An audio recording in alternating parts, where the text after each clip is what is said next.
좀 이렇게 이야기를 좀 풀어갔으면 좋겠어요. 신앙은 크게 두 가지가 있어요. 대별하면 신앙은 크게 두 가지로 나눌 수 있겠습니다. 하나가 종교적 신앙이 있어요. 우리 인간에게는 종교적 심리가 있거든요. 종교적 심리에서 비롯된 종교적 신앙이 있어요. 하나는 한 인격체와의 만남인 관계적 신앙이 있어요. 성경에는 크게 두 신앙이 등장합니다. 하나를 흔히 거짓 신앙 체계라 부르기도 하고, 하나를 신앙의 본질이라 부르기도 해요. 신앙은 크게 두 가지예요. 하나가 종교적 신앙이죠. 또 하나가 관계적 신앙이 있어요. 종교적 신앙에서는 아무래도 강조되는 부분이 의식 잘하는 것일 겁니다. 얼마나 계명이나 율례, 법도 등을 그 의식들을 얼마나 더 잘했는가 하는 거죠. 관계적 신앙에서는 역시 관계다 보니까 하나님 아버지와의 친밀한 관계가 중요시되고 있어요. 그렇죠? 그러다 보니까 여기서는 관계적 신앙 말고 종교적 신앙에서는 정성이 중요해요. 얼마나 정성을 들여서 그 의식을 잘했는가. 이게 종교적 신앙에서의 어떤 핵심 부분들일 것입니다. 반면에 관계적 신앙은 한 인격체와의 만남, 하나님과의 그 친밀한 관계가 이게 핵심이기 때문에 여기서 가장 중요한 한 부분이 뭔가 하면 PLO의 삶이에요. 날마다 그분을 찾고 그분의 음성을 듣고 그리고 그분을 따라가는 PLO의 삶이 굉장히 중요하죠.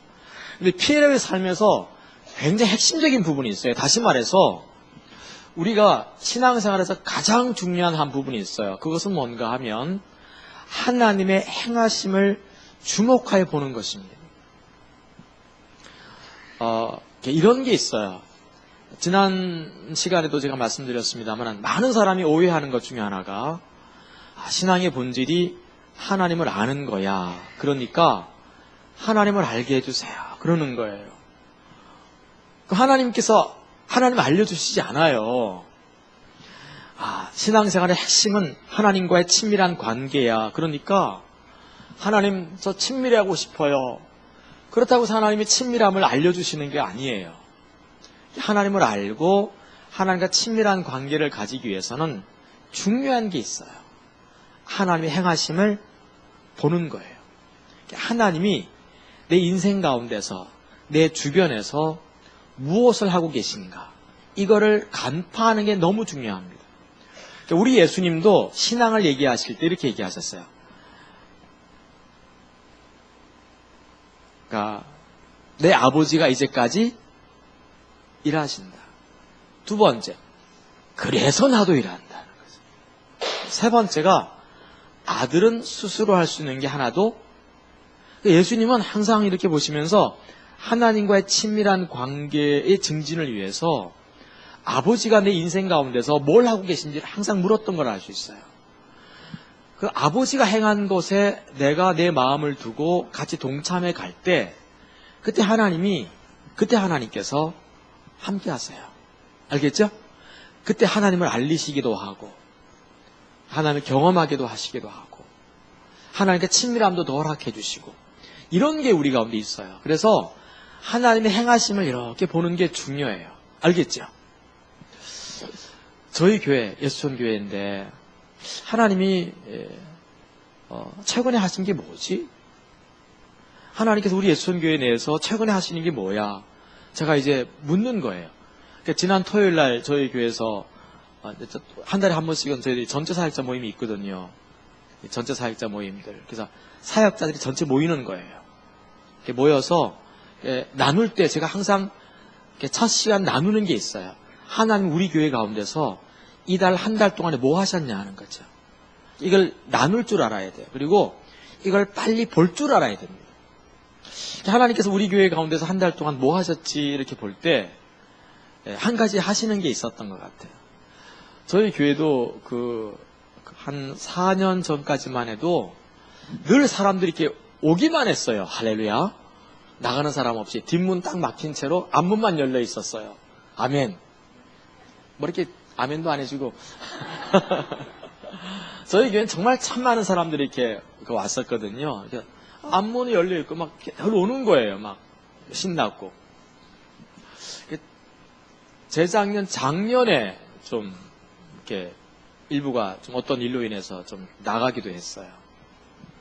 근데 금년에 이렇게 보니까 이번 한 달, 두 달 요런 남짓 동안에 하신 일 중에 하나가 나갔던 일부러 어떤 뭐 예를 들면 집안의 일 때문에 좀 떠났다든가 아니면 어떤 뭐 학교 때문에 좀 떠났다든가 또 뭐 이렇게 교회 오기가 좀 너무 멀어서 교통편이 없어가지고 뭐 이렇게 예를 들면 부부가 오는데 남자가 이렇게 갑자기 사고 내서 운전면허가 취소됐어요.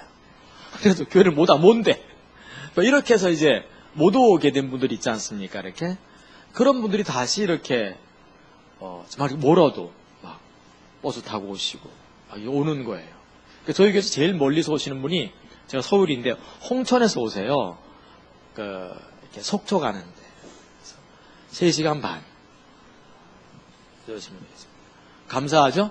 매주 오시는 건 아닌데 그 전날 서울에 와서 주무시고 이제 또 아니면 주일날 아침에 남편은 안 다니세요. 홍천에서 이렇게 바래다 주세요. 이렇게 한 2시간 정도 이렇게.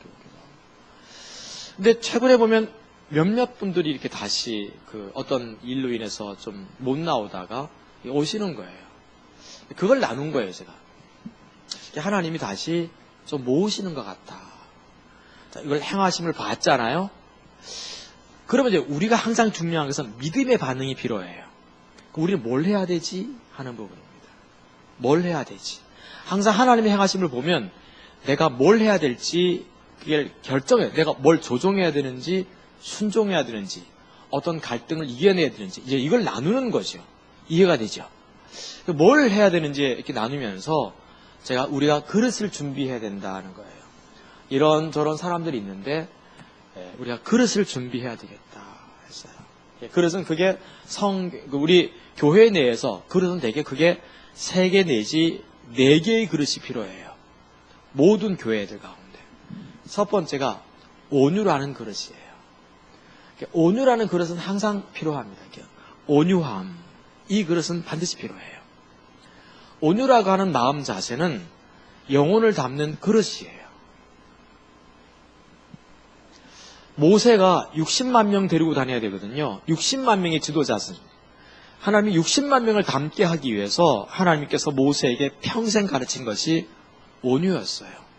온유함이란 하나님께 일의 결과를 맡겨드리고 하나님의 거룩한 주권을 인정해드리면서 그렇죠? 나는 가난한 마음을 갖고 남이 뭐라고 하든 상관없이 나는 의로운 행동을 하며 살아가는 것, 이걸 우리를 종합할 때 온유라고 부르는 거거든요. 모세는 항상 하나님 앞에 일의 결과를 맡겨드렸어요. 백성들이 60만 명이 자기를 불평할 때에도 일의 결과를 하나님께 맡기고 하나님의 주권을 인정하는 거예요. 이렇게 백성들이 60만 명이 나를 원망한다 할지라도 이것이 하나님의 주권으로 허락된 것이기 때문에 그걸 수용할 줄 알았던 거죠. 그래서 그 일의 결과를 하나님의 주권을 인정해 드리는 것이 중요합니다. 이해가 되죠? 그래서 누구 원망하거나 불평할 것 없이 내가 그냥 하나님의 주권이 있었다는 걸 인정하면서 나는 가난한 마음을 갖는 거예요. 그냥 가난한 마음을 갖고 뭘 하는가 하면 중요한 게 있어. 온유해서 중요한 게 뭔가 하면 남이 뭘 하든 상관없이 나는 내 의의 행동을 하고 살아가는 거죠. 기도하고 구제하고 헌금하고 금식하고 내가 의로운 행동, 의의 행실을 쌓아가는 것, 이걸 가르쳐 우리는 총칭해서 온유라고 부르는 거죠. 이 온유라는 그릇이 필요해요. 그러니까 제일 먼저 우리 교회가 온유가 없는 것 같았습니다. 온유의 그릇이 필요하다고 그랬어요. 여러분들, 저나 저희 집사람이나 제가 목회를 배울 때는 정말 우리 성도들, 우리 젊은 목회자들한테 항상 가르쳐요. 저희 교회도 이제 이인수 목사님도 있고 김경태 목사님. 이인수 목사님은 나하고 나이가 좀 비슷하고 우리 김경태 목사님은 이제 내가 앞으로 후계자로 또 세울지도 모르지만 그 젊은 목사, 40대 목사 늘 가르치는 게 그래요. 누구 하나 떠나면 밤 12시고 1시고 찾아가라. 그게 목회라. 그래서 누구 한 사람이 이렇게 떠나가면 나나 집사람이나 밤이고 뭐 11시고 12시고 상관없이 비가 오든 뭐 상관없이 찾아가요. 저희 집사람이 예를 들면 이제 찾아갔어요, 한 사람. 그래서 혹시 시험 들어서 안 나오는 거예요. 교회 떠난다는 것도 아니고 안 나오는데 찾아간 거예요. 그러니까 아무도 없어. 기다렸더니 그 사람이 퇴근해서 왔어. 그랬더니 이제 뭐 저희 교회 집사님이나 이제 우리 집사람도 있고 이렇게 했으면 기다리라고 사모님. 되게 시험 들면 좀 열받잖아요. 쑥 들어가 밥 먹고 나오겠다고. 밥 먹고 안 나와. 10분, 20분, 30분. 그래서 두들겼더니 그 사위가 나와서 경찰 부른다고. 자, 이러고 왔다. 제가 온유를 가리키는 거예요. 제가 왔어. 우리 얘기는 화가 될까 안 될까요? 화가 날 수도 있죠. 그래서 저희 집사람이 그러더라고요. 그 사람이 얼마나 힘들었으면 나한테 이랬겠어. 정작 정말 불쌍한 사람은 그 사람 아니겠냐고. 자, 이 부분입니다. 요 대목이 중요합니다. 우리는 어떤 일을 여러분들 기억할 거예요. 사람이 시험 들면 두 가지가 있게 돼 있어요. 하나가 뭔가 하면 상식을 벗어납니다. 좀 상식을 시험 들면 누구나 다 상식을 벗어나게 돼 있어요. 그렇죠? 몰상식 계십니다. 상식을 벗어나게 돼 있어요. 또 하나, 분별력을 다 잊어버립니다. 과거에 그분이 그렇게 하나님을 잘 찾았던 분인데 상식도 벗어나고 분별력도 잃어버리고 그게 시험인 거예요. 어떻게 해야 돼요? 그분을 불쌍히 여기죠. 그분 정말 불쌍하다고. 저희 집사람은 어떻게 했겠어요? 그분에게 내가 찾아간 것 용서하라고. 내가 이렇게 무례하게 한 것 용서하라고. 이렇게 보내는 거예요. 누가 잘못했어요? 정말 중요한 부분. 그러면 즉각 오게 돼 있어요. 아멘? 온유는 사람을 담는 그릇입니다. 전 박미선 목사님이 전에 저한테 했던 얘기가 좀 기억이 나요. 무슨 얘기했냐면 옛날에 자기가 교회 하면서 너무나 사람들이 안 변하더래. 이 인간들이 왜 이렇게 안 변하는 거야. 화가 났어. 지금 상담을 공부하고 있는데 가만히 보니까 저분이 있는 처지에서 최선을 다한 거예요. 그냥 그걸 수용할 줄 아는 게 온유입니다. 그분이 나나 우리 집사람을 모욕했다 칩시다. 그분의 입장에서는 최선을 다한 거예요. 우리 어떻게 해야 돼요? 그냥 품어버려야 돼요. 그걸 우리는 온유라고 불러요. 모세가 그랬어요. 그래야만 그 교회가 영혼을 담을 수 있어요. 아멘? 우리 교회 보면 사람들이 많이 이렇게 오다 보니까 누가 와도 쳐다보지도 않아. 누가 누군지 몰라. 이게 자기 교회인지도 몰라. 우리 교회에서 사람이 많은 거 아니에요, 지금. 근데 한때 많이 모였을 때 그래서. 그래서 우리 교회가 온유가 지금 필요하구나. 알겠죠? 여러분들 혹시 누가 시험 들면 상식 밖의 행동을 한다 칩시다. 그러면 그 사람은 최선을 다한 겁니다. 그리고 품어줘야 됩니다. 그렇지 않으면 우리 모두 타락한 목자입니다. 그걸 배워야 됩니다. 알겠죠? 이 온유를 배워가기 시작해야 돼요. 그래야만 그 사람에게 영혼을 붙이기 시작하고 그 교회에 영혼을 붙이기 시작하십니다. 저는 온유는 그릇이라고 보거든요. 그리고 우리 온유가 좀 있습니까 없습니까?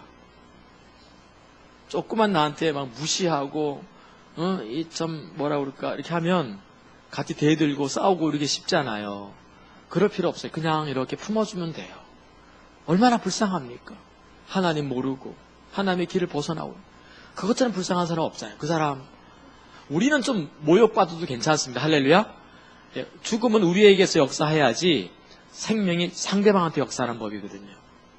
이 비결을 빨리 배우는 게 온유예요. 아멘. 우리 교회 온유가 필요하다고 제가 역설했어요. 지난 토요일 날 전자사역자 모임하면서 우리 온유해야 된다고. 우리 교회가 온유를 잃어버린 것 같다고. 제가 이렇게 하니까 다들 애통해 하더라고. 그러니까 기도하면서. 두 번째 그릇이 필요해요. 그건 구조예요. 온유만 갖고 절대 되지 않아요. 온유는 가치관, 마음 중심, 자세잖아요. 맞죠? 구조가 필요해요. 그 교회가 영혼들을 담을 수 있도록 구조를 갖고 있어야 돼요. 이런 면에서 저희 교회도 구조가 약하다는 걸 알았어요, 제가. 구조가 약했구나. 그러니까 서로가 서로를 챙겨볼 수 있는, 서로가 서로를 좀 이렇게 케어할 수 있는 이런 구조가 좀 약했다는 것을 제가 이렇게 알게 되었어요. 그래서 저는 우리 김경태 목사나 우리 이인수 목사님한테 가르쳐요.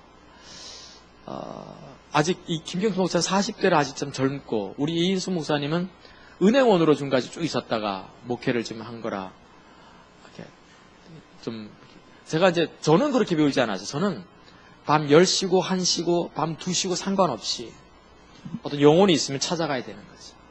오늘날 참 안타까운 게, 누가, 이렇게, 우리 목사님들이나, 우리 그 사역자들, 간사님들이라든가, 또,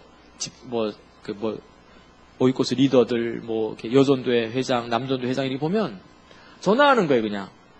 아유, 잘 계세요? 별일 없죠? 교회 나오셔야 되지, 뭐. 이런 식으로 이렇게 하는 거예요. 그거는 전화를 한 거지, 전화 신방을 한 거지, 케어한 게 아니에요. 그 돌봄이 아니에요. 돌봄은 영혼을 건드리는 거예요. 알겠죠? 영혼을 건드리는 거죠. 어떤 분이 우리 교회 떠났다가 최근에 다시 한번 한 가정이 나오는데, 그분이 이렇게 얘기하는 거예요. 여전도 회장이 들으면 속상할 것 같아. 이런 얘기 나누는 것은 우리가 어쨌든 교회 세우려고 하는 거잖아요, 우리. 뭐라고 하는가 하면, 나는 애순교를 못 떠나는 게 사모님 때문에 못 떠난다. 여전도 회장 때문에 신경질 나는 거잖아요. 여전도 회장도 잘해주고, 다 잘해주고 있는데, 결국 사모님 때문에 못 떠난다고. 그러니까 결국은 뭔가 하면, 이게 중요한 게 여전도 회장은 케어는 못한 거예요.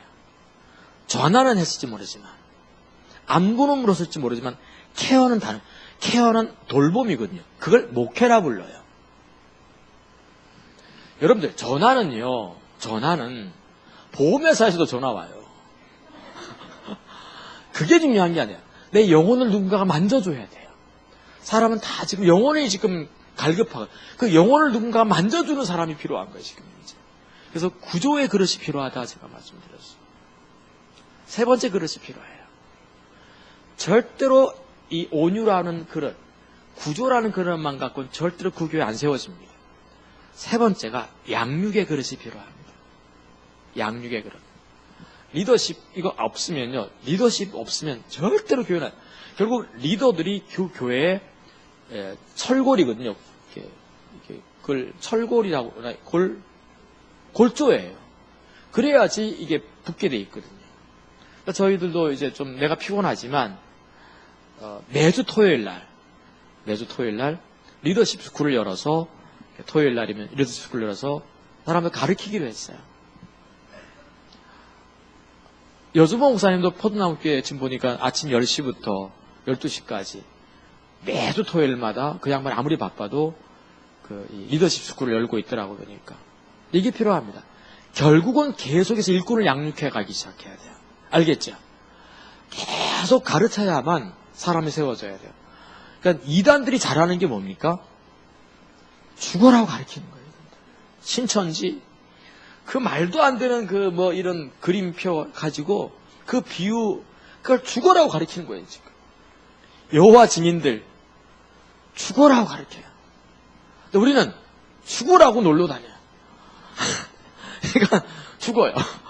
그래서 우리가 중요한 게 양육이 중요한 거거든요. 그래서 온유라는 그릇, 그리고 구조라는 그릇, 양육이라는 그릇. 우리 그냥 하나님께서 지난 한 달 동안에 하신 걸 내가 딱 보면서 우리 뭐 해야 되지? 그릇 3개 만들어야 된다는 거예요. 알겠죠? 제가 이렇게 나누는 이유는 실제로 십자가의 복음이 어떻게 적용되고 있는가를 좀 나눌 필요가 있는 것 같아요, 보니까. 이해가 되죠?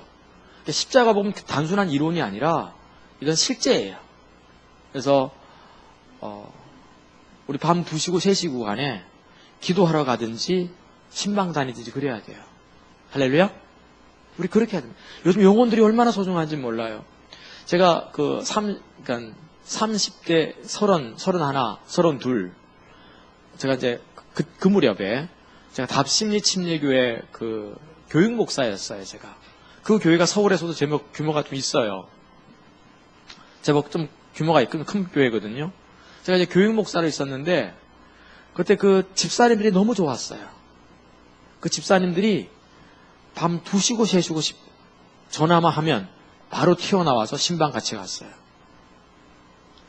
저하고 팀을 이루었던 그 양 집사님이라는 분이 계셨는데 이분 남편이 인쇄소 하셨거든요. 그 IMF 터지면서 인쇄소가 다 망했어요.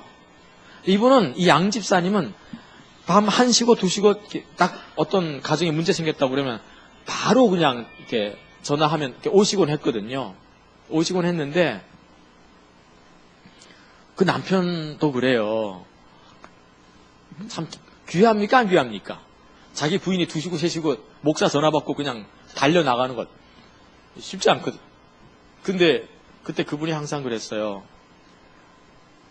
자기 남편한테도 그러고 나한테도 그러고 내가 하나님의 일을 하면 하나님은 나의 일을 해주신다. IMF 때 모든 인쇄소가 거의 다 문 닫았습니다. 근데 그 집은 살아남았어요.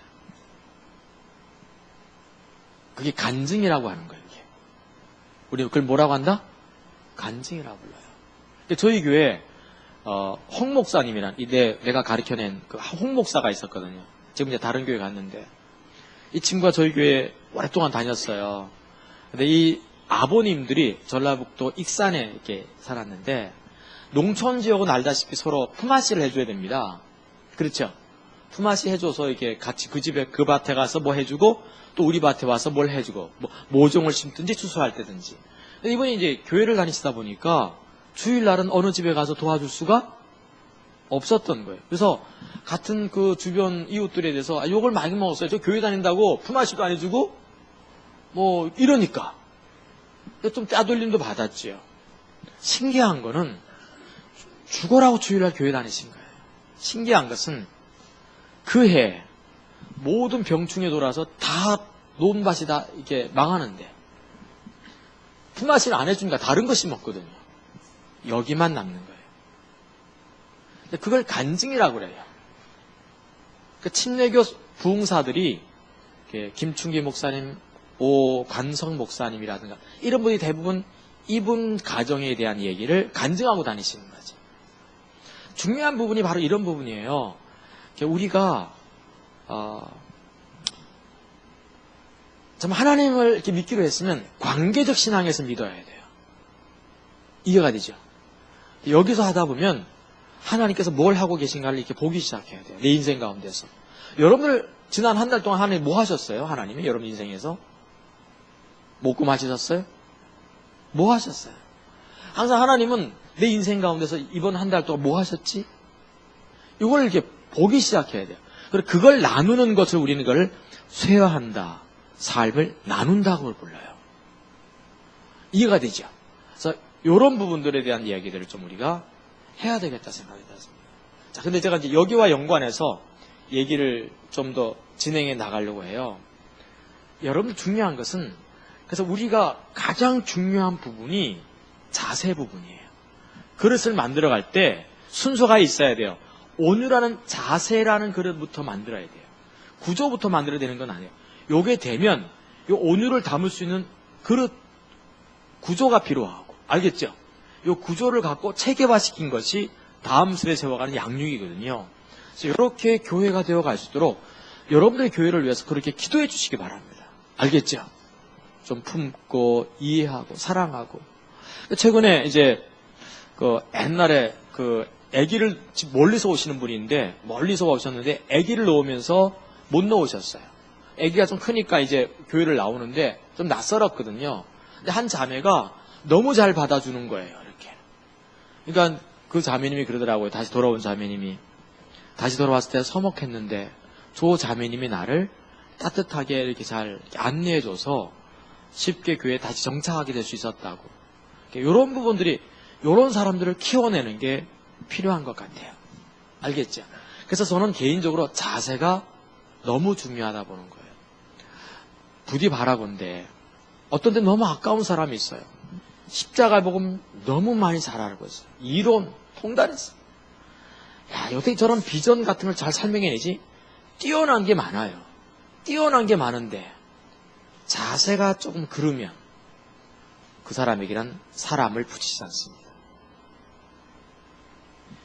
다시 말합니다만 아무리 뛰어나고 아무리 많이 알고 있고 아무리 뭘 많이 알고 있어도 자세가 틀리면 하나님은 그 중심을 보시고 더 이상 어떻게 할 수가 없어요. 저 몰라도 괜찮아요. 십자가 보면 책 잘 모르면 좀 어때요? 뭐 책 읽어봤자 뭐 한 가지만 다 잊어버리잖아. 뭐 다 잊어버려요. 컨퍼런스 때, 지난번 컨퍼런스 때 은혜 받던 거 다 기억납니까? 잘 몰라요. 이해가 모르죠? 저는 모르는 걸 간주하고 설교합니다. 할렐루야. 그러니까 잘 몰라요. MW에서 들어가가지고 2주간 또 은혜 받았다. 그거 한 3개월 지나면요. 뭘 배웠지? 생각도 안 나게 돼 있어요. 잘 안 됩니다. 저는요, 제가 그 글을 막 썼잖아요. 이렇게 썼는데, 그럼 제가 그 한 달 지나면 기억나느냐? 아니요. 한 달만 지나면 내가 뭘 썼지? 몰라요, 저도. 이게 우리 인간의 두뇌입니다. 우리 인간이 이게. 중요한 거는 잘 몰라도 자세만 바르면 하나님께서 함께 하셔요. 알겠죠? 저는 이 땅을 살아가면서 가장 중요한 게 뭔가 하면 자세라고 봐요. 자세만 올바르면 된다는 거예요. 아멘? 그거를 11월 달과 12월 달에 큐티책에 넣었어요. 그 중에서 8가지만 딱 넣었어요. 나머지 8가지는 이제 내년 말쯤에 다시 넣으려고 그래요. 알겠죠? 저는 영업부 하면 잘할 것 같죠, 제가? 영업 장사하면 책. 그래가지고, 우리가 중요한 게 자세의 문제예요, 결국은. 난 너무 뛰어난 사람이 많은데, 세물대 성경에 내도 저보다 뛰어난 사람 정말 많습니다. 야, 저걸 어떻게 알죠? 어떻게. 뛰어난데, 자세는 아니에요. 자세만 올바르면 되는데. 그러나 정말 하나님께서 함께 하실 텐데. 하나님은요, 사람을 찾고 싶어서 몸살 하셨거든요. 아멘? 하나님은 그 역대하인가요? 이렇게 하나님께서 하신 말씀이 뭔가? 그러니까 여호와의 눈은 온 땅을 두루 감찰하신다는 것은 샅샅이 뒤지는 거예요. 이렇게. 온 땅을 샅샅이 뒤지자. 전심으로 자기에게 향하는 자를 위하여 능력을 행하시나니. 이분이 아버지의 마음이에요. 우리가 조금만 다시 자세를 가다듬으면 좋을 것 같아요. 할렐루야? 우리가 좀 이래야 될 것 같아요. 너무나 많은 분들이 자세에서 실패하고 있어요. 복음에서 실패 절대 안 합니다.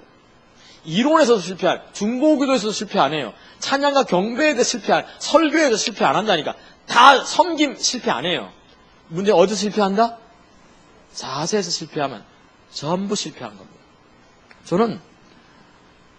저는 개인적으로 이렇게 인생을 살아오면서 저도 잘한 건 아닌데 저는 죽어도 여한이 없을 만큼 그냥 돌아다녀 봤어요. 아멘? 전 정말 죽어도 여한이 없을 만큼 다 돌아다녔어요. 예. 근데 하나님께서 왜 그렇게 하셨을까 그때. 전 이렇게 보면 자세 같아요. 지금 제 자세가 올바르진 않아요. 근데 그때는 좀 올바랐던 것 같아요.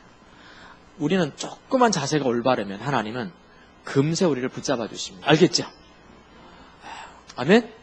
이거 정말 중요한 부분입니다. 이렇게 저는 이게 다른 거 안 봐요. 좀 몰라도 괜찮고요. 좀 실수해도 괜찮고 다 괜찮아요.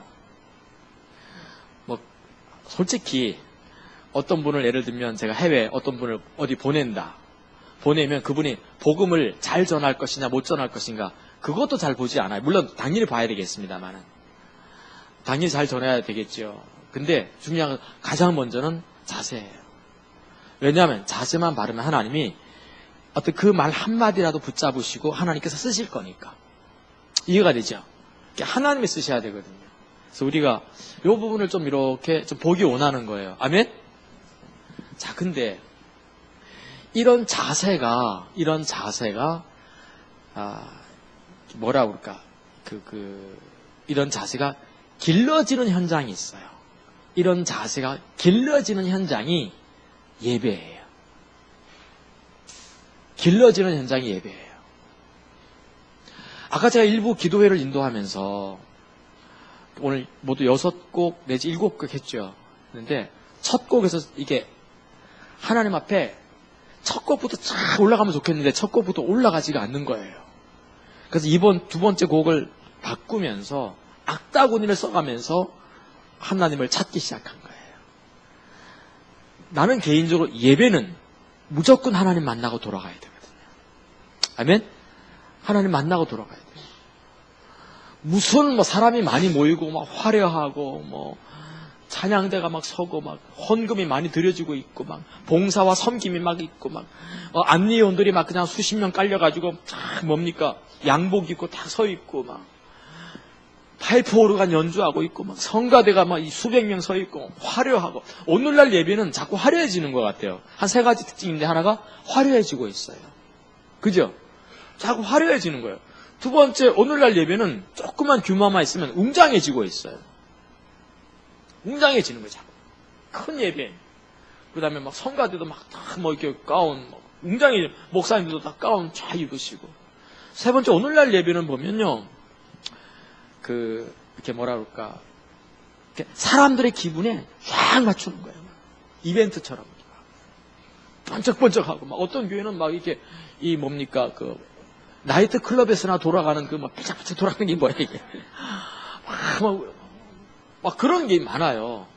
아무리 화려하고, 웅장하고, 사람들 많이 모이고, 규모가 크고, 막, 헌금, 정성, 별게 다 들어가도, 자세 아니면, 하나님 안 받으시는 거죠. 이해가 되죠.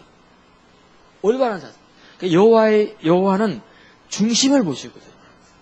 다윗이, 여러분, 이 참 중요한 게, 왜 우리가 예배가 이 자세, 중심을 길러내는 곳인가 하면, 이런 예배를 통해서, 올바른 예배라는 그릇을 통해서 자세가 담겨요, 이렇게. 하나님을 자꾸 만나가다 보면. 그래서 제가 아까 두 번째 곡 부를 때, 하나님의 임재를 갈망하면서 그분 찾기 시작한 거예요.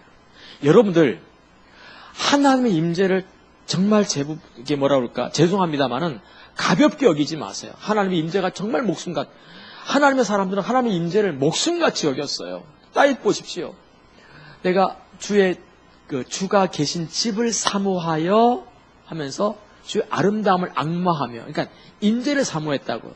모세 같은 경우도 하나님이 안 가시게 하거든 우리 올려보내지. 항상 하나님 임재였어요. 그분들은 임재가 그렇게 중요했어요. 임재가 왜 중요한가? 하나님께서 나와 함께 뭐 중요하지? 이게 임재가 중요하지. 임재가 있어야지 하나님이 함께하는 곳으로 갈 수 있어요. 여러분, 하나님이 함께한다는 게 무슨 말이라고 그랬죠? 성경에서 하나님이 함께한다는 말. 제가 한 4달 전에 하나님이 함께한다는 말을 한 달 내내 얘기했거든요. 그것도 기억 안 나잖아요. 아멘. 기억나죠? 내가 하나님이 함께했다는 말이 했던 거 기억납니까? 4월달에 5월달에. 기억 안 나실 거예요. 예. 하나님 함께 한다는 말이 그렇게 2가지 의미가 있다고 그랬어요. 뭐죠? 하나님께서 함께 한다는 말을 가장 좋은 성경적 사례, 샘플이 누구라고 그랬어요? 여호수아. 하나님 함께 한다는 말. 모세가 죽었어요. 여호수아를 세우시면서 하나님께서 오늘 유익물 빨리 끝낼게. 나중에 보니까 이건 언제 끝나지? 또 언제 이러시는 분이 있어요. 내가 보여. 그러니까 모세가 죽었다니까. 하나님께서 이스라엘 백성들과 함께 해야 됩니까? 안 해야 됩니까? 지도자에게 함께 해야 되거든요. 이게 문제거든요. 근데 하나님께서 여호수아에게 나타나셔서 내가 모세와 함께 했던 것처럼 너에게도 함께 한다고 그랬어요. 자, 그러면서 2가지 얘기했거든요. 함께 한다는 말이 무슨 말이지? 뭐였죠? 하나님께서 함께 한다는 말. 첫째, 하나님께서 함께 한다는 말은 뭐예요?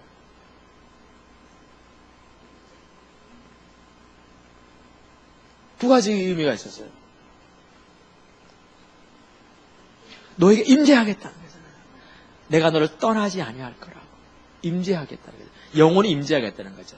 순간순간 임재가 아니라 영원히 임재하겠다는. 또 그래서 중요한 게 뭔가 하나님께서 나와 함께 한다는 말은 크게 두 가지인데, 하나가 하나님께서 나와 영원토록 동행한다는 거죠. 또 하나가 있어요. 하나님의 뜻과 목적, 계획들이 이루어지는 거. 그래서 이쪽 편 보시면, 그래서 여호수아에게 뭐라고 하시는가 하면, 내가 너를 버리지 아니하고 떠나지 아니하면 너와 함께 할 것이라고 이렇게 하면서, 그죠? 함께 할 거라고 하면서 하신 말씀이 가나안 땅을 네가 얻게. 좀 함께 한다는 말은 이런 측면이 있어요. 우선 하나가 뭔가 하면, 이 두 가지 측면인데, 하나가 뭔가 하면,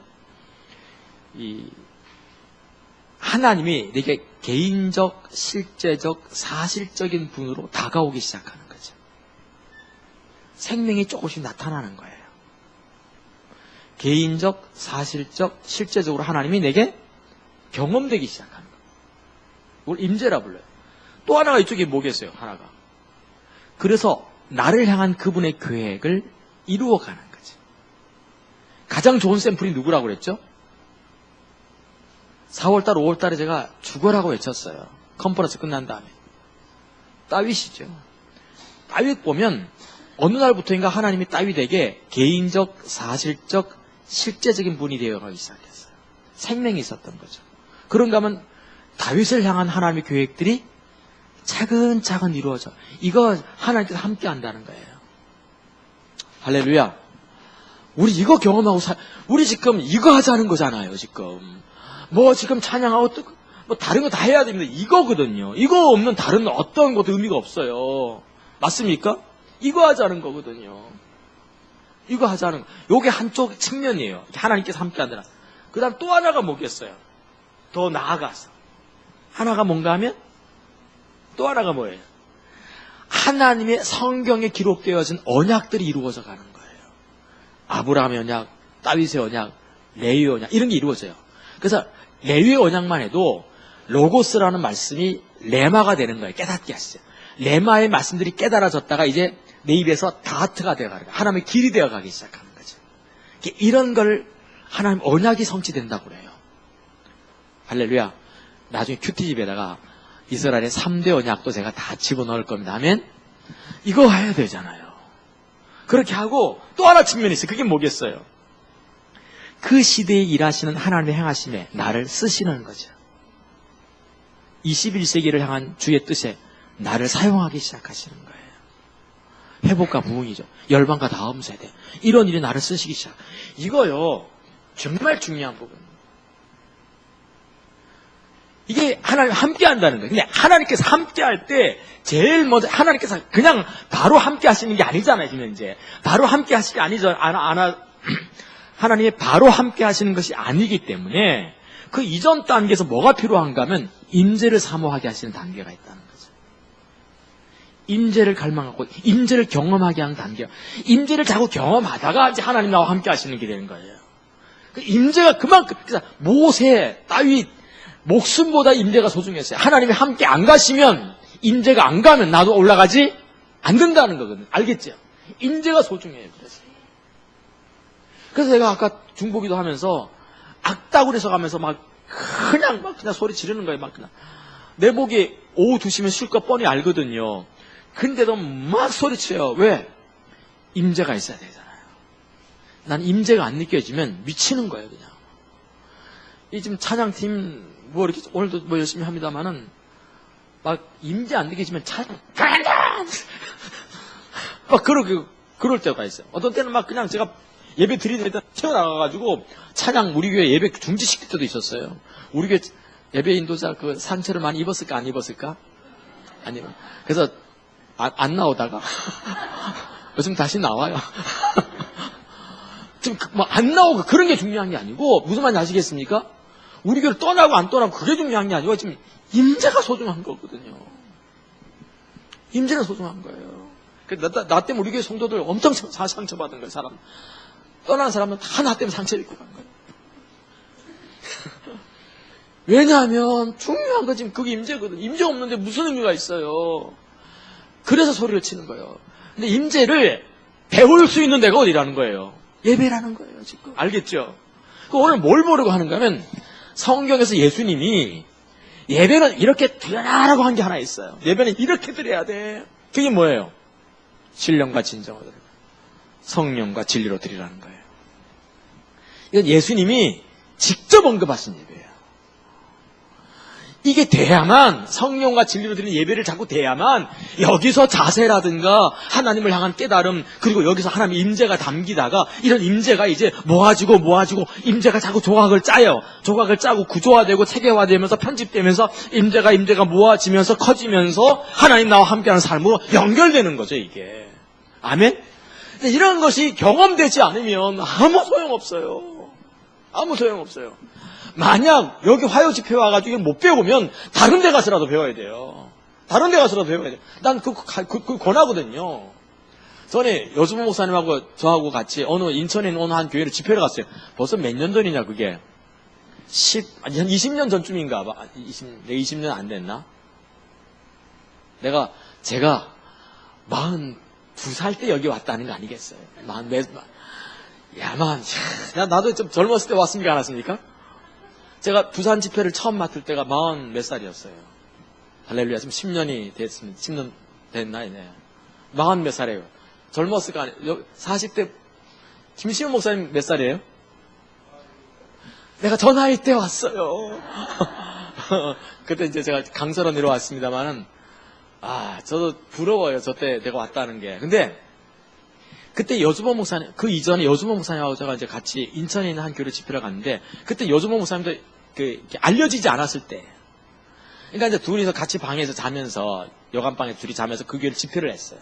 그 집회 하는데 그 목사님이 이제 나이가 좀 많으신 분이었어요. 근데 길을 잘 못 보시는 것 같아요. 근데 여주보 목사님 갑자기 그러시라고 그분애가. 다른 데라도 좀 다녀보시죠. 나는 다른 데 다니면 안 되잖아. 속으로 그냥. 그런 얘기를 왜 하나. 그분 안 떠나셨어요. 그 길을 보시려고. 지금은 이제 목회를 안 하시거든요. 원래 목회하셨던 분은 아니었기 때문에. 중요한 것은 여기 다니는 게 중요한 게 아니에요. 하나님의 길을 보고 임재 가운데 있어야지. 아멘? 정말 그게 중요한 거예요. 여기 오셨으면 이제 길을 봐야 돼요. 그 임재 가운데 있으면서 하나님께서 함께하는 쪽으로 가야 돼요. 안 가면 여기 와서 뭐 하겠어요? 여기 와서 중요한 것은 바로 그 부분인 거죠. 참신앙 한번 해보자. 우리가 참신앙 한번 해보자는 거예요, 지금 이제. 참신앙 한번 해보자. 안 되면 죽든지. 아멘. 죽지 마세요. 내가 자꾸 자살을 자꾸 강요하는 것 같은데. 이런 고민이 필요해요. 근데 오늘날 고민을 하지 않아요. 고뇌하지 않아. 고민하고 아파하고 고민하고 왜 하나님 못 만나고 있는가? 왜 하나님 내 인생 가운데 안 찾아오셨는가? 고민하고 막 머리를 쥐어박고. 그래서 제가 11월 달 제목에다가 하나 이런 거 해놨어요. 당신은 주님 때문에 머리털이 빠진 적이 있는가? 머리를 쥐어뜯다 보니까 머리털이 빠져야 돼. 그래가지고 여주모 목사님은 머리가 하얗게 새버렸잖아. 고민을 많이 해가지고. 또 우리가 이런 부분들이 필요하고 고민이 필요하고 그러면서 우리가 살아가는 거잖아요. 아멘? 그러면 성경에 보면 자세를 담는 그릇이 예배인데 어떻게 예배하지? 할 때 하나 볼 게 있어요. 항상 먼저 봐야 될 예배가 있어요. 그게 성령과 진리로 드리는 예배예요. 왜냐하면 이거는 예수님이 직접 언급하신 예배예요. 그렇죠? 요한복음 4장에서 수가성 여인하고 얘기하다가 어떻게 한 겁니까? 뭐 예배 얘기 나오니까 예수님이 예배할 때 예수님이 제일 먼저 딱 떠오른 게 뭔가 하면 여인이여 이 산에서 예배하지 말고 저 산에서 예배하지 말라. 그게 무슨 산이에요? 그리심산, 축복을 외친다. 그 다음에 또 옆에 에발산. 그러니까 이제 저주를 퍼붓는 산이에요. 그래서 이스라엘 현지를 가보시면 그리심산, 에발산이 이렇게 있어요. 마주보고 있어요. 한 10m, 20m 산을 마주보면서 하나는 복이다, 여기는 저주다 하는 그런 산이 있었어요. 거기서 예배하지 말고 뭐라고 한 겁니까? 성령과 진리로 예배하라. 자, 그러면 오늘 뭘 보려고 하는가 하면 잠시 보려고 하는 것은 성령과 진리로 예배하는 게 뭔가 하는 거죠. 어떻게 하는 거냐.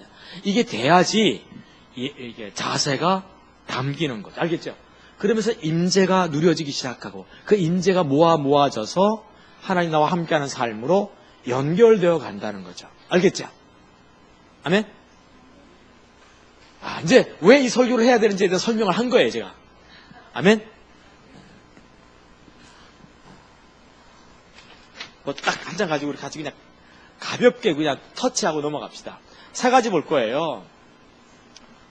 우선 본문에서 발견할 수 있는 세 가지 하나님의 의도가 있어요. 자, 성경 한번 펴보죠. 자, 요한복음 4장 23절, 24절입니다.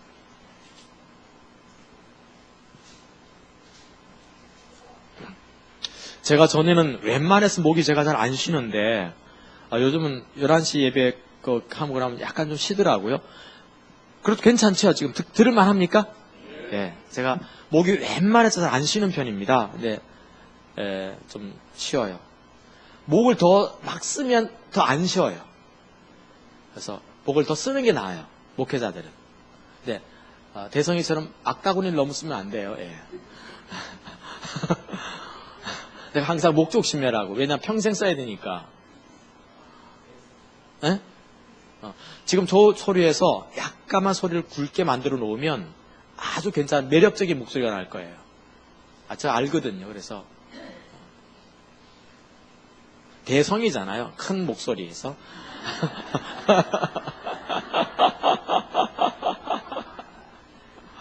맞죠? 네. 아까 찬양할 때 보니까 악다구니 쓰는구나. 하나님이 안 들으시면 큰일 나겠다. 그랬어요. 4장 23절, 24절입니다. 아버지께 진정으로 참되게 예배하는 자들은 성령과 진리로 예배할 때가 오나니 곧 이때라. 신약시대 예배는 어떻게 드리는 거라고요?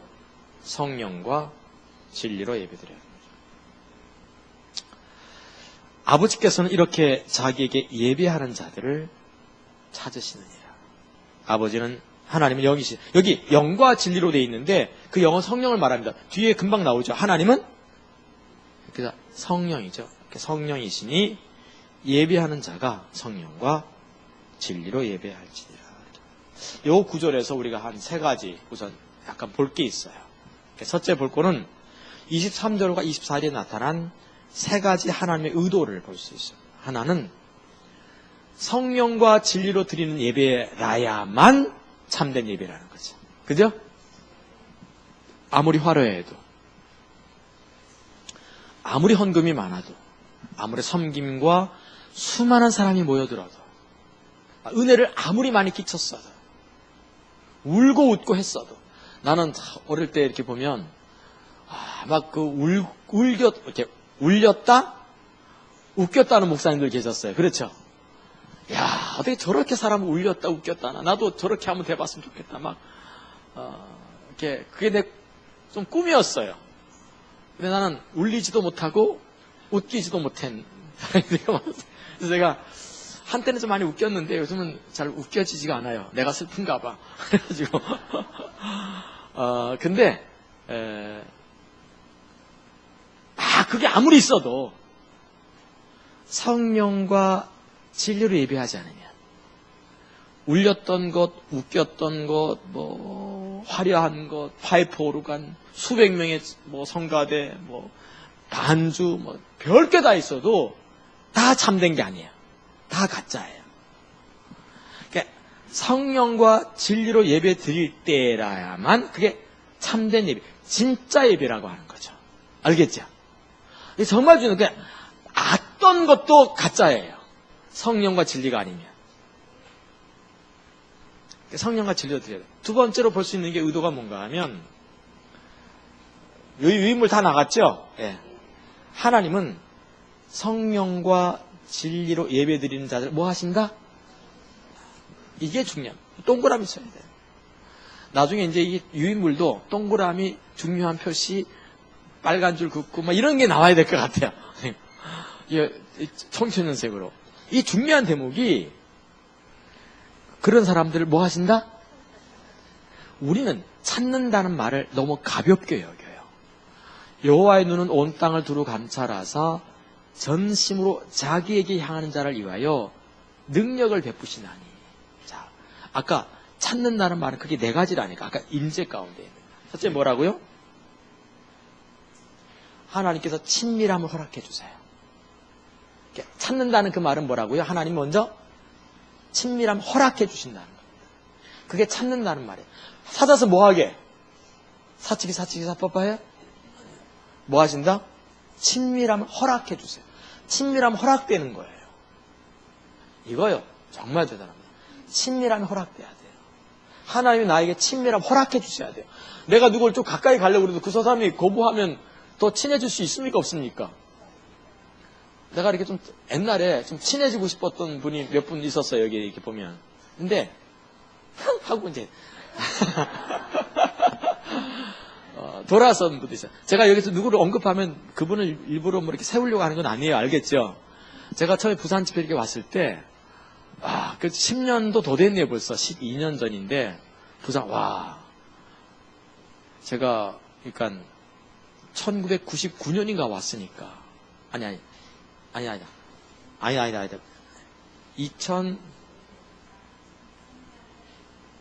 12월 달부터 왔거든요. 제가 2004년 1월부터 10월 달간 부산 화해집회, 대산 화해집회 섬겼어요.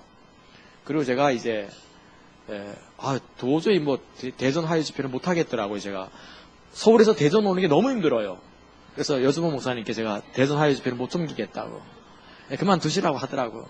근데 그 다음 주에 부르시더니 부산 가시면 어떠냐? 그래서 절대로 안 하겠다는 말 하면 안 돼.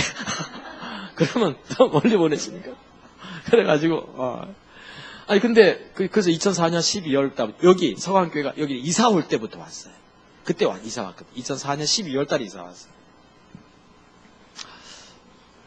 이사 오기 전이었나?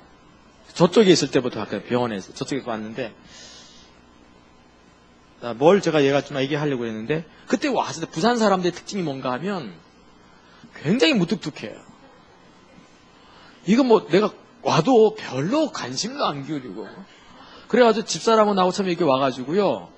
이게 집회 끝나고 난 부산을 이렇게 잘 모르니까 그 당시만 해도.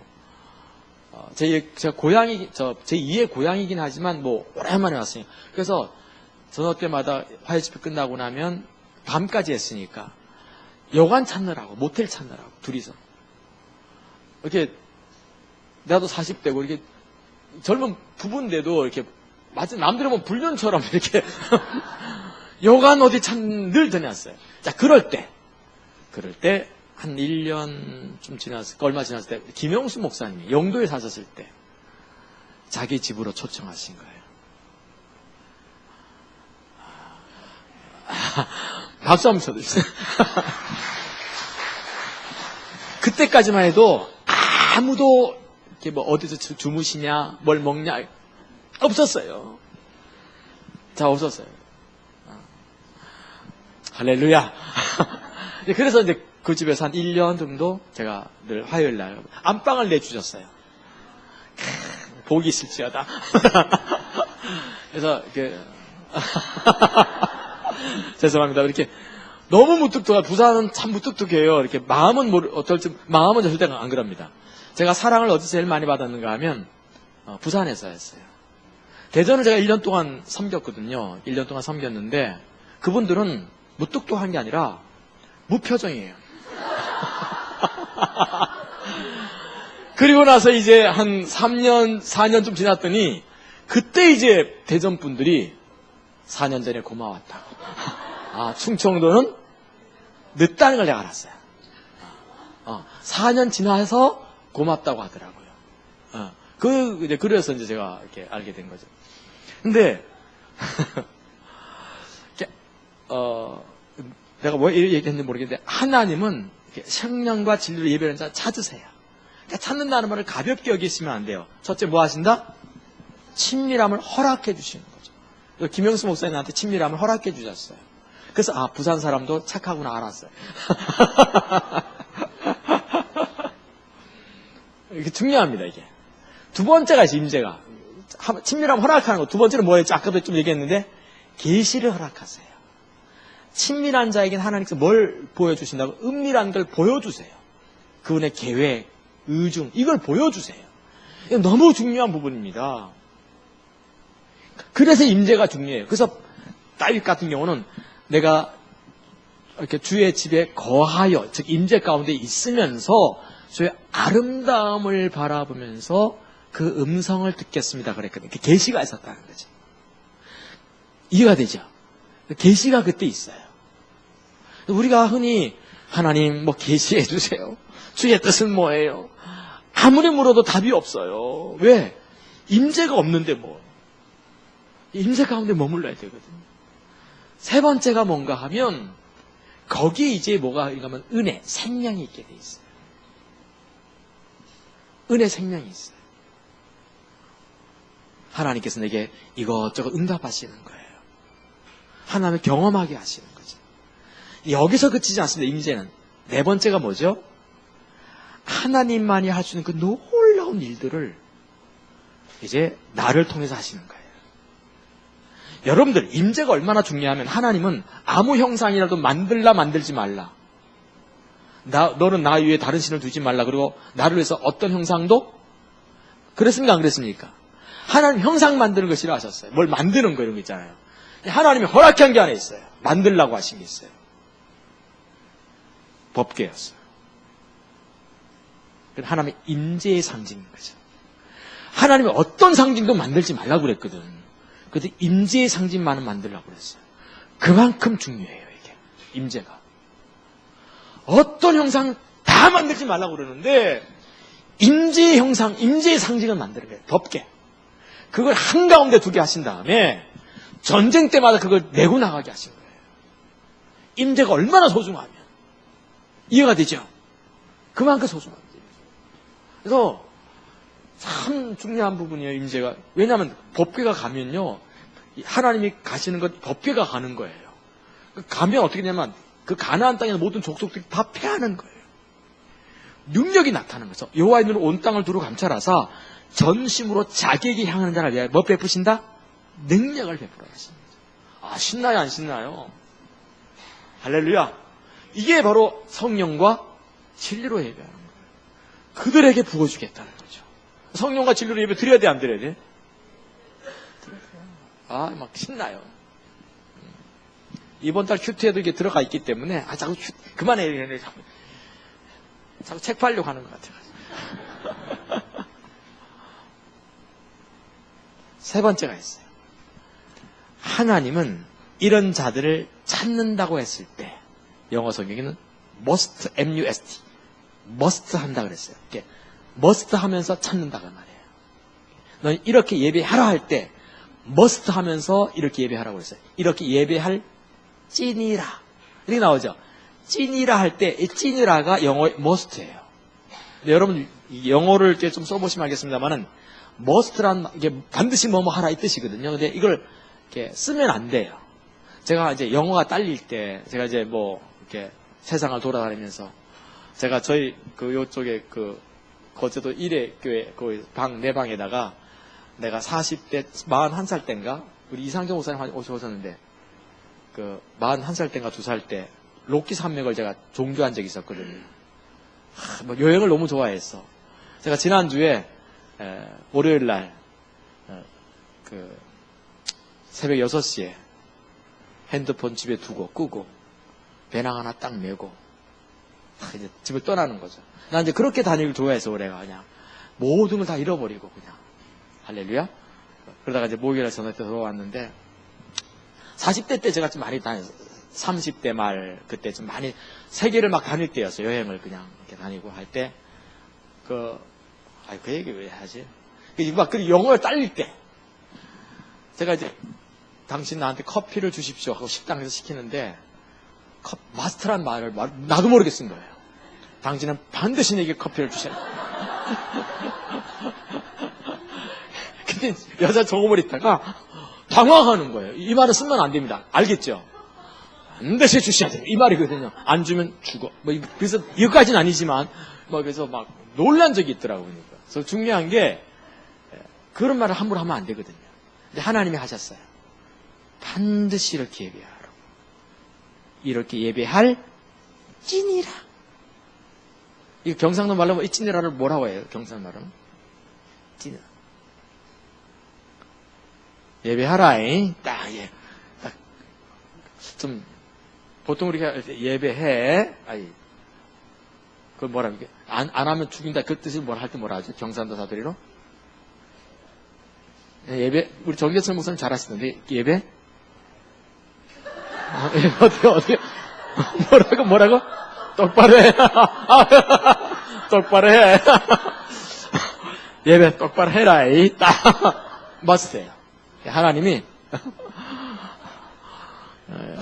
경상도 분이 아닌 게 참 다행입니다.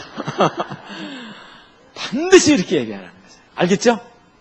그래서 성령과 진리로 예배하지 않으면 다 가짜입니다. 우리가 지금 이렇게 뭘 해도 성령과 진리로 안 드리고 있으면 다 가짜예요. 자, 이게 문제라는 거죠. 그럼 성령과 진리로 어떻게 예배 드리느냐? 자, 진리편부터 보겠습니다. 이게 제가 요약을 쭉쭉 했습니다. 복음, 십자가 복음에 있는 것, 예배 회복에 있는 책들, 그 다음에 좀 여러분 알아듣기 쉽게끔 이렇게 요약해서 제가 드릴게요. 진리로 예배 드린다는 게 뭔가 하면 두 가지 의미가 있어요. 이걸 합쳐야 됩니다. 하나, 성경이 말하는 하나님의 일부가 성령의 조명 가운데 뭐 한다? 비춰와야 돼요. 그럼 뭐 어떻게 해야 돼요? 성령과 진리로 예배 드리기 위해서는 제일 첫 번째 해야 될 게. 하나님을 찾아야 됩니다. 성령과 진리로 예배를 드리다 보면 나도 모르게 자세가 돼 있어요. 하나님 찾게 돼 있으니까. 그러니까 하나님을 찾으면서 예배를 드려야 돼요. 그분을 알고 싶어서. 당신의 성품, 거룩이 뭔지, 선함이 뭔지, 인자가 뭔지, 사랑이 뭔지, 거룩이 뭔지 자꾸 알고 싶어 하면서 그분을 예배하다 보면 그분이 성령의 조명으로 일부를 비춰주세요. 하나님은 선하시다. 그분 거룩하시다. 이해가 되죠? 노하기를 더디하신다. 사랑의 하나님이시다. 이걸 하나님께서 뭐 하신다는 겁니까? 이렇게 비춰주셔야 돼요. 이게 반드시 있어야 돼요. 이렇게 그러면 그 비춰온 걸 가르쳐 뭐라고 그럽니까? 이거를 자, 계시라고 하기도 하고, 이걸 우리가 흔히 많이 쓰는 성경에서 많이 쓰는 단어가 있는데 이걸 듣는다 그래요. 믿음은 들음에서 나거든요.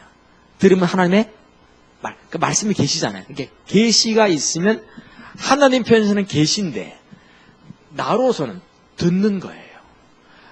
말씀이 오고 그 다음에 나는 듣는 거죠. 그러니까 듣는 거를 귀로 듣는 게 아니라 이제 마음으로, 영혼으로, 심령으로 이제 깨닫는 걸 말하는 거예요.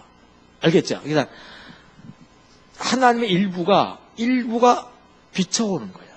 비춰오면 그걸 이제 우리는 내가 그걸 붙잡을 때 뭐라고 하는가 하면 요한복음 8장에 보시면 내 말이 너희 안에 거하면이라고 하거든요. 그러니까 내가 하나님 찾아 성령께서 하나님의 일부를 비추시면 내가 그 계시를 듣는 거거든요. 듣고 나서 내가 내 마음에 차곡차곡 쌓아놓을 때, 이걸 내가 붙잡을 때, 이걸 우리는 말씀이 내 속에 거한다. 그러니까 내 말이 너희 안에 거하면 무엇인지 원하는 대로 구하라. 그래야만 들어주시겠다는 말이 그 의미예요. 알겠죠? 우리 흔히 하나님 구하면 주신다고 했지 않습니까? 찾으면 이거의 말씀이 거하는 게 아니에요. 이건 로고스예요. 로고스가 있고 일반적인 하나님의 말씀이 있고 성령에서 깨닫게 하신 걸 레마라고 하잖아요. 형님. 레마가 자꾸 차곡차곡 쌓여야 돼요. 차곡차곡 쌓이면 우리 입술에 가하트가 돼요. 하나님의 길이 되기 시작해요. 요 길로 편집돼야 돼요. 레마는 한시적으로 그때그때 깨닫는 거고 이게 다하트로 뭉쳐져야 돼요. 그래서 이게 모여지면 그걸 우선 그러니까 성령께서 조명하신 하나님의 일부가 내게 진리로 비춰왔을 때, 자, 요거 알겠죠? 이게 첫 번째. 두 번째는 거기 보십시오. 그 조명 가운데서, 그 진리 가운데서 하나님을 배워가며 그분을 뭐한다? 경배하는 거죠. 이걸 진리로 예배드린다 이렇게 말합니다. 그러니까 다윗 같은 경우 저를 보세요. 하나님께서 설명 아까 아침 온유를 얘기했으니까 다윗이 하나님 앞에 어떻게 시편 34편이죠. 온유. 다 얘기해도 뭐 잘 모르실 거예요. 이렇게 감사해요. 그래야지 우리 같은 사람이 또 하고 또 뭐 책도 써고 이렇게 해가지고 다 팔죠. 아멘. 온유한 자는 복이 있나니 할 때 그게 시편 34편을 배경으로 한 거거든요. 그러면 다윗이 거기서 뭐라고 합니까? 하나님 앞에 하나님 너무하십니다. 어떻게 나같이 하나님을 찾고 구하고 하나님만 바라보고 있는 나는 쫄딱 망해가지고 도망자 신세가 되었는데 저 나쁜 악인들은 흥해가지고 잘 돼가지고 막 그냥 이해가 됩니까? 왜 저럽니까? 하고 하나님 앞에 다윗이 하소연했어요. 전에 우리 성도가 그러더라고요. 자기 이제 집이 있어요. 집이 있고 이제 반지하가 이제 거기 이제 새빵 누고 살았거든. 근데 우리 집 성도님은 자꾸 잘 안 돼, 사업이. 근데 그 새빵 살고 있는 사람은 다른 교회 다니는데 기복신앙이거든. 막 예수님은 복 받는 거 맨날 이러고 다녀. 근데 그 집은 진짜 복이 막 잘 돼. 어느 날 나한테 찾아와서 뭐라고 그러겠어요? 목사님, 신앙의 본질을 추구하는 나는 안 되고 저 밑에 살고 있는 인본주의, 율법주의, 기복신앙에 빠진 저 사람 자꾸 잘 되고 있어요. 어떻게 된 거죠? 우리 그럴 때가 있습니까? 없습니까? 있어요. 다윗도 그랬어요. 다윗도 힘든 거예요. 하나님 왜 그러는 거예요? 하나님 하고 이제 하나님께 물었더니 하나님께서 막 원망하고 있으니까 하나님께서 너 입 다물어 그랬잖아요. 너 입 다물고 잠잠히 있어. 저 악인은 내가 손을 볼 거야. 내가 손을 볼 거니까 너는 나만 찾고 의의 행동만 하고 살아. 이렇게 말을 한 거죠. 이게 온유거든요. 중요한 게 뭔가 하면 이거예요. 다윗이 원망 불평을 막 할 때 하나님께서 뭘 비추신 거죠? 일의 결과를 하나님께 맡기라. 하나님이 주권자임을 보여주신 거예요.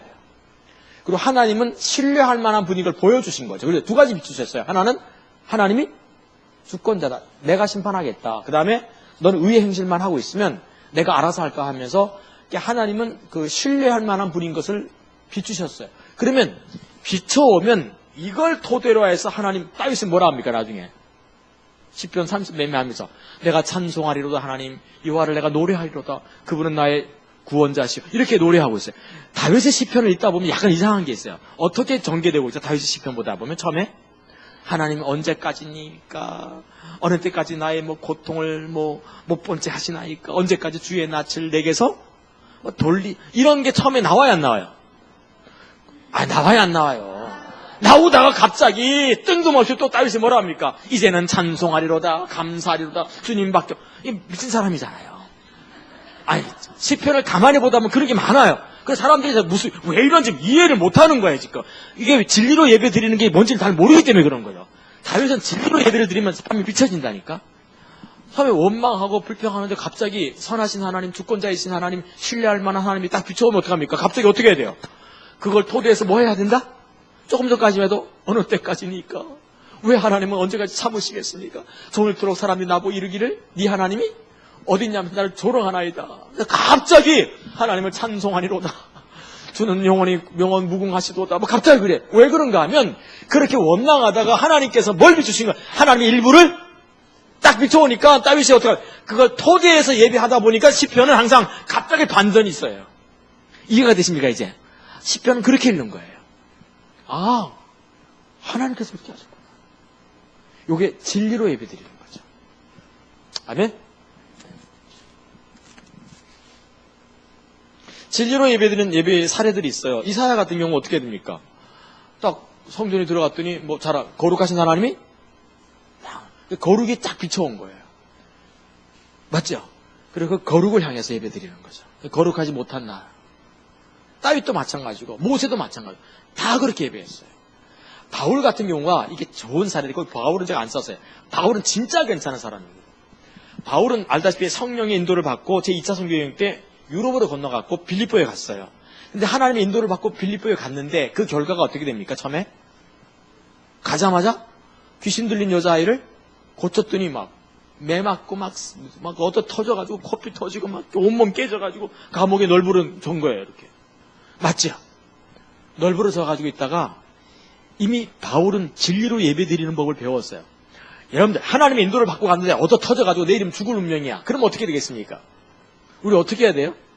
밤에 일어나가지고 하나님 너무하십니다. 왜 이렇게 나 인생 가운데 되는 게 없습니까? 그냥 내가 그래서 하나님 앞에 저도 인생 가운데 되는 게 없었던 적이 있었어요. 20살 때. 되는 게 없는 거야. 20살 때부터 27살 때까지. 되는 게 없었어요, 내가. 아멘. 그래서 하나님 앞에서 하나님은 되는 게 없습니까? 내가 25살 때 늦게 이제 신학교를 들어갔는데 남들은 다 전도사로 이렇게 뽑혀가는데 나는 전도사로 뽑는 사람이 없어. 그래서 성가대 지휘자로 갔어요. 지휘자로 갔는데 그나마 그 교회가 규모가 좀 있었던 교회인데 내가 가자마자 어려워진 거예요. 딱 사대비 2달 받고 나서 못 받았어. 왜 내가 가능하냐 막 그냥 이게 내 그냥 고민이었어요. 내가 고민이 안 되는 거예요. 늘 하나님 아버지 왜 그렇습니까? 이럴 때가 있거든요. 사람은. 근데 바울이 빌립보에 갔는데 얻어 터졌어. 근데 그날 밤에 바울은 이미 하나님을 진리로 예배드리는 법을 알았어요. 이미 하나님을 신뢰할 만한 분인 걸 알았기 때문에 그날 밤 일어나서 어떻게 하죠? 그는 찬양과 경배를 드리기 시작합니다. 그렇게 억울하고 내일이면 죽을 운명인데도 불구하고 그 상관없어요. 내일 죽을 운명 되는 거 상관없어요. 그 하나님은 믿을 만한 분인 걸 알거든요. 이게 진리로 예배드리는 거라는 거죠. 아멘? 우리 진리로 예배드려야 돼요. 그래서 중요한 게 진리로 예배드리는 사람의 특징은 뭔가 하면 아무리 상황이 어려워도 내 상황 반드시 뒤로 하고 그분 먼저 바라보고 예배드려요. 두 가지. 요한계시록 4장 창조주를 향해서, 요한계시록 5장 어린 양 예수님은 구원자, 창조주 구원자를 향해서 예배드리기 시작합니다. 그래서 우리가 예배할 때요 악다울에 쓰면서 먼저 주님을 먼저 예배하기 시작해요. 높여드리기 시작해요. 그래서 찬양과 경배 예배를 배우실 때 제일 먼저 배워야 될 게 뭔가 하면 무조건 높여드리는 것부터 배워야 돼요. 내 상황은 상관없이 내가 내일 죽어도 오늘은 주님 높이다가 죽어야 돼요. 이거 꼭 배우셔야 돼요. 알겠죠? 여러분들 그래서 이거 정말 한 1, 2년 훨씬 넘게 배워야 돼요. 저 같은 경우는 제가 이렇게 37살부터 38, 39, 이렇게 쭉 가면서 정말 오랫동안 날마다 거의 산에 갔어요. 제가 개척교회 할 때 아마 찾는 사람이 있을래요, 없어요? 내가 좋아하는 노래 중에서 아무도 날 찾는 이 없는 이러면 이게 개척교회 사람도 안 오고 뭐 찾는 사람도 없고 이럴 때 뭐 해야 됩니까? 산에 가셔야 돼요. 예배하기 시작하세요. 난 그때 예배 참 많이 했어요. 예배하기 시작해요. 그때 예배할 때예요. 아무도 날 찾아올 때 안 오면 그냥 예배하고 있어야 돼요. 알겠죠? 예배해야 돼요. 진리로 예배드리는 거죠. 그 다음에 세 번째. 여기 보면 진리로 드리는 예배 세 번째 보시면. 근데 진리로 예배드리려 할 때 문제점이 한 두 가지 생겨요. 무슨 문제가 생기는가 하면 솔직히 믿음의 영웅들도 날마다 매 순간마다 그렇게 진리로 예배를 드렸을까 안 드렸을까? 안 드렸을 거라는 거죠. 그렇죠? 솔직히 다윗이 그냥 늘 24시간 충만해가지고 진리로 막 주님이 보이고 막 이러진 않았을 것 같아요. 그렇죠? 주님이 안 보이다 보니까 이제 밧세바가 보이기 막 시작하는 거죠. 반드시 그럴 거라는 거예요. 반드시. 다윗도 다윗의 장막 앞에 와서 졸았을까 안 졸았을까? 성경에는 안 나옵니다만 졸았겠어요 안 졸았겠어요? 전 졸았다고 믿는 거죠. 아멘? 그래서 교회 오면 졸 수도 있어요. 할렐루야. 피곤하면 졸아야지 어떻게. 다윗도 우리 다 그래요. 다 그랬어요. 다 그래요.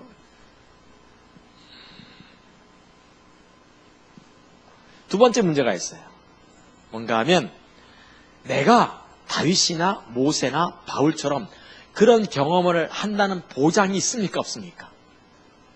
보장이 있어요 없어요? 보장 없어요. 절대로 우리는 모세나 다윗, 바울처럼 그런 경험을 할 수 없을 가능성이 높습니까? 있을 가능성이 높습니까? 없을 가능성이 높아. 절대로 그런 일이 내게 일어난다는 보장이 안 돼. 그렇죠?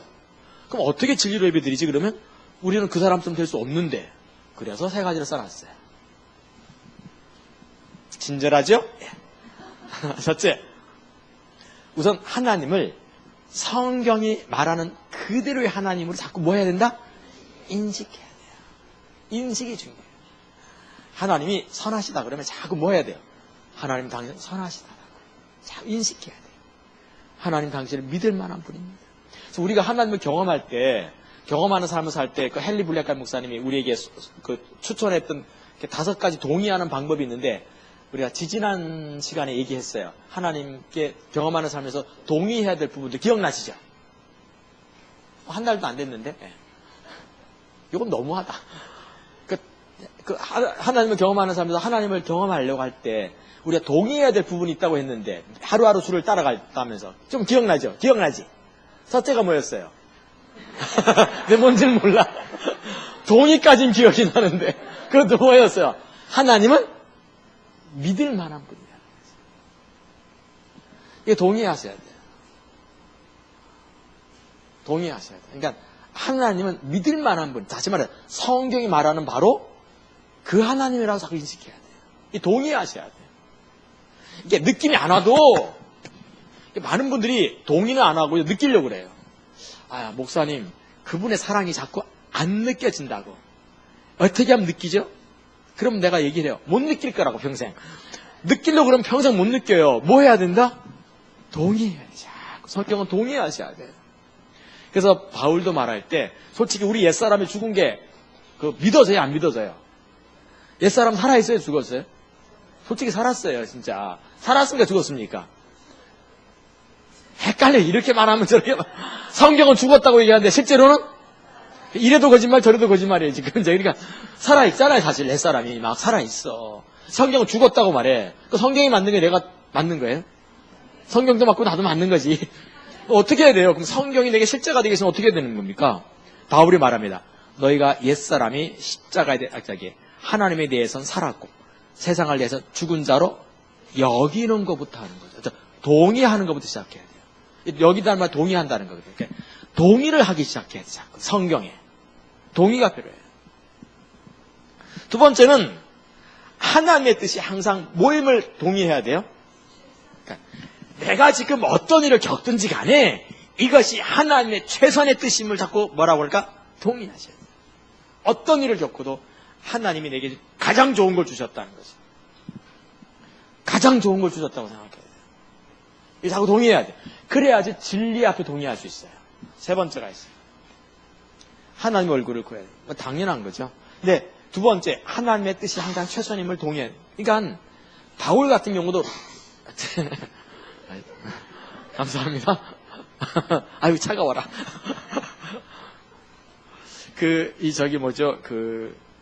감옥에 갇혔을 때, 빌립보 감옥에 갇혔을 때 바울이 그날 밤에 일어나서 12시에 예배할 수 있었던 것은 뭐 때문에 가능한 거예요? 하나님은 믿을 만한 분이고 내가 감옥에 갇힌 것은 하나님의 최선의 뜻인 걸 알았던 거죠. 이게 있어요. 그랬더니 그날 밤에 무슨 교회가 개척된 겁니까? 빌립보 교회가 개척된 거예요. 참 신기해요. 감옥에 가둬놓고 매맞게 한 다음에 빌립보 교회를 개척한 거예요. 그 바울 알았어. 이걸 아는 게 중요합니다. 어떻게 될지 모르지만 하나님께서 분명히 뭐 하실 거라는 거죠. 그래서 어떤 일을 좀 겪더라도 그냥 받아들이세요. 아멘? 그래서 지금이 가장 최선이에요. 하나님께서 주실 때. 홍해 앞에 있습니까? 최선이십니다. 할렐루야. 요단강 앞에 있어요? 먹을 거 다 떨어졌습니까? 아멘 하시면 되겠습니다. 아멘. 제가 묻겠습니다. 하나님 얼굴 구하는 거 5가지가 있는데, 자, 안 보고 말하시는 거. 제가 다음 주에 뭘 하나 드리겠습니다. 하나님 얼굴 구하는 거 5개. 뭐 상 얘기했던 건데. 하나님 얼굴 구한다는 게 무슨 말? 5가지 의미. 안 보고. 목회자들은 손 들지 마시고요.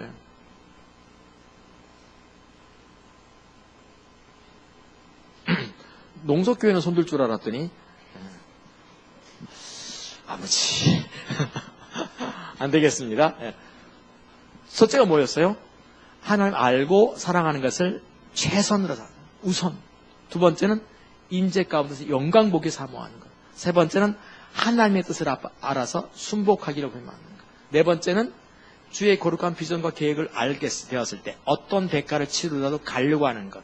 다섯 번째가 복음이 주는 유업을 경험하고자 하는 기도. 요걸 우리는 뭉뚱그려서 하나님 얼굴을 구한다고 하죠. 이제 좀 기억나나요?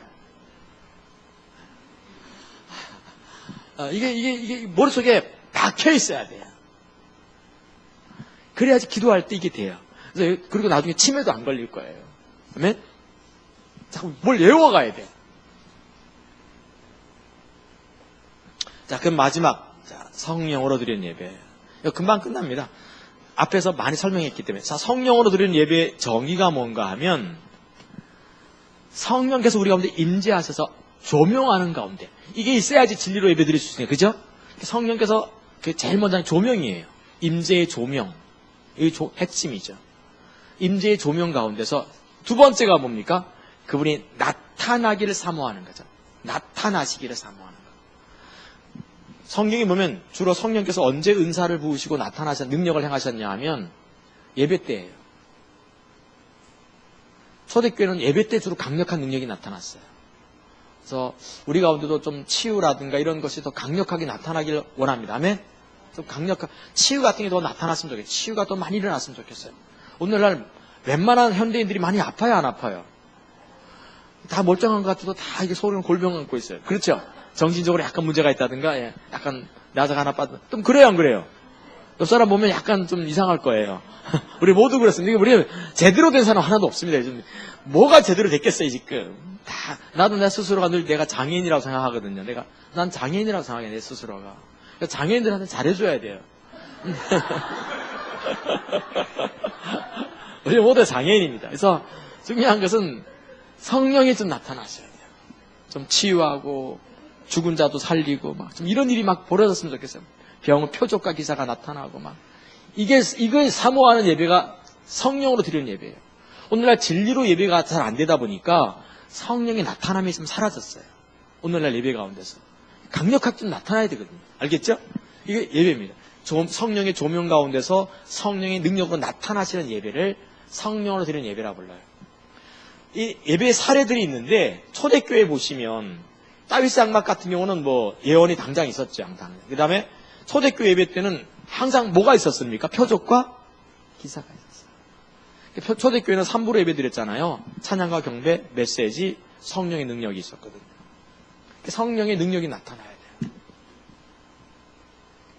그래서 하도 표적과 기사가 많이 나타나니까 나중에 그 베드로를 잡아가지고 막 옥에다가 가뒀어요. 초대 사도행전 보시면. 그래서 막 때려가지고 다시는 뭐 예수님의 이름으로 뭘 행하지 말라. 그랬더니 베드로가 나오고 교회에 돌아가서 같이 예배하면서 뭘 기도합니까? 표적과 기사가 거룩한 영 예수의 이름으로 더 나타나게 해달라고. 그러니까 초대교회는 이렇게 예배드렸는데 오늘날은요 안 나타나요. 이게 자꾸 우리나라에도 한때 많이 나타났는데 지금은 어떻습니까? 이제 거의 사라졌어요 지금. 이게 너무 속상해요. 표적과 기사가 많이 나타나야 됩니다. 능력이 나타나야 됩니다. 그래서 이 성령을 좀 예배 드리는 것이 좀 있어야 될 것 같아요. 세 번째, 참다운 성도의 세 가지 특징이 이렇게 빌립보서 3장에 나타나는데 세 가지 특징 다 얘기하실 필요 없고 3장 3절에 뭐라는가 하면 성령으로 봉사하며, 그렇죠? 그리스도 예수로 자랑하고 육체를 신뢰하지 않는 우리가 곧 할례당이라 하면서 진짜 신자는 뭐냐? 성령으로 예배하는 자라는 거죠. 이걸 보면 바울 같은 경우는 진리로 예배드린다는 것보다 성령으로 예배드리는 걸 우선순위를 볼 수 있어요. 그러니까 그만큼 성령으로 예배드려야 돼요. 그분의 조명 가운데서 성령의 능력과 역사, 은사가 나타나는 예배가 우리 가운데 필요해요. 할렐루야? 정말 이런 게 필요한 것 같아요. 네 번째, 성령에 의해서 예배가 드려지면 나타나는 특징이 있어요. 하나가 즉흥성이에요. 하나님께서 흘러가시는 대로 흘러가게 해요. 이렇게 즉흥성이 있어요. 이렇게. 두 번째가 기쁨이 있죠. 당연히 그 속에 기쁨이 있습니다. 세 번째는 사역이 활발해요. 요즘 이렇게 보니까 교회 가운데 예배를 향한 기대가 많이 사라졌어요. 예배를 참석하면서 하나님께서 그 시간에 뭘 하실 거에 대한 기대감들이 그냥 사라졌어요. 그냥 예배를 참석하는 거예요. 그냥 어떤 기대도 없어. 막 웃음도 없고 그냥 설교하는 거 듣고 막 이런 게 참 많아졌어요. 그러니까 하나님께서 함께하기 시작하면 그 예배가 즐거워요. 그냥 즐겁게 돼 있거든요. 우리가 이렇게 예배를 했으면 좋겠어요. 할렐루야. 여섯 번째. 그러면 우리도 초대교회처럼 지금 된다는 보장이 더 없어요. 그럼 어떻게 하면 되지? 두 가지가 있습니다. 하나가 성령의 임재를 환영해야 됩니다. 성령님 오시기를. 그래서 하나님을 만나고자 애를 써야 돼요.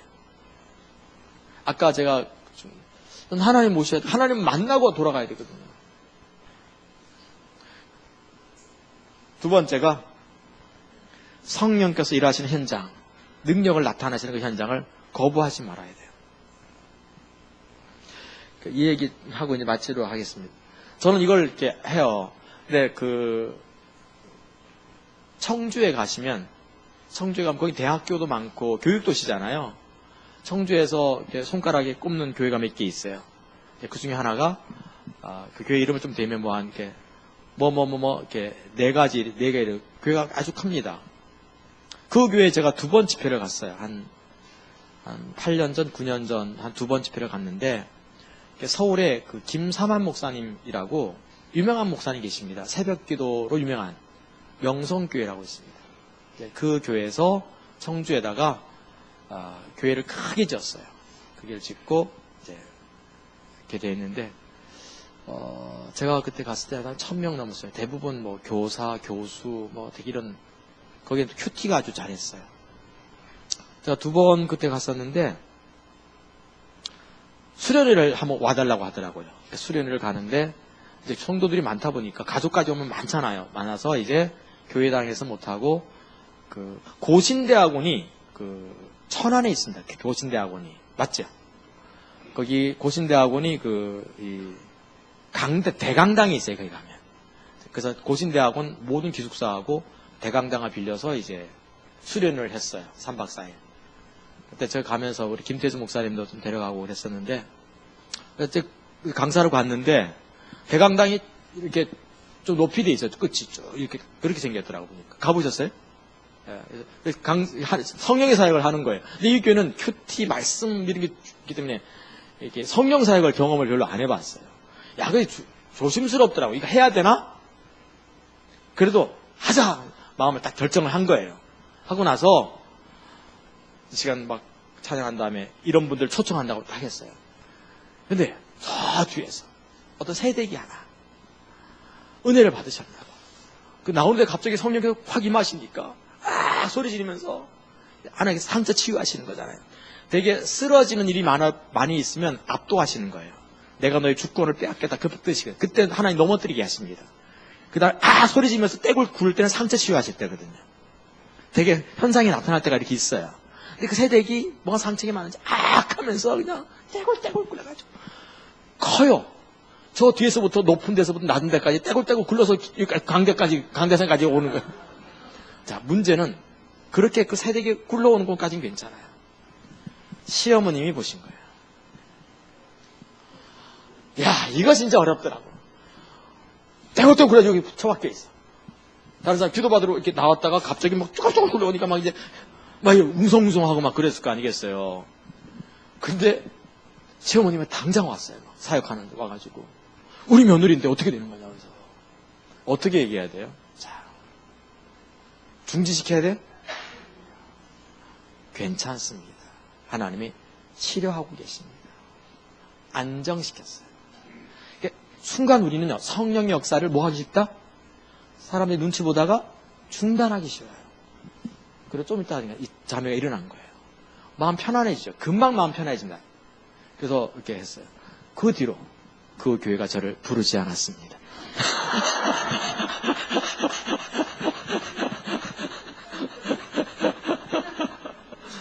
그리고 나중에 제가 이제 연말 되면 꼭 제가 다 전화합니다. 제가 집회 불렀던 교회들. 새벽교 선교회 교회들은 전화 안 해도 되지만 이제 일반 교회 내가 다 전화를 다 합니다. 왜냐하면 이거는 좀 관계를 잘해야 되잖아요. 자칫하면. 그래서 전화를 드렸더니 메시지는 너무 좋았다고.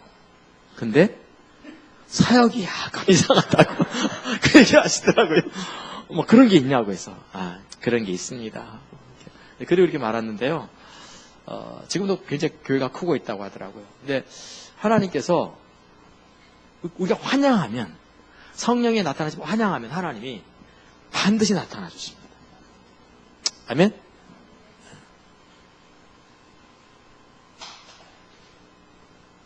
오늘 저는 성령과 진리로 드리는 예배를 살폈어요.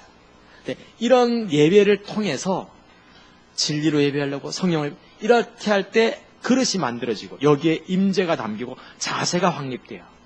그럴 때 이것이 모아져서 뭐가 된다? 하나님 나와 함께하는 삶으로 이어져 가는 거죠. 할렐루야. 이렇게 되기 바랍니다.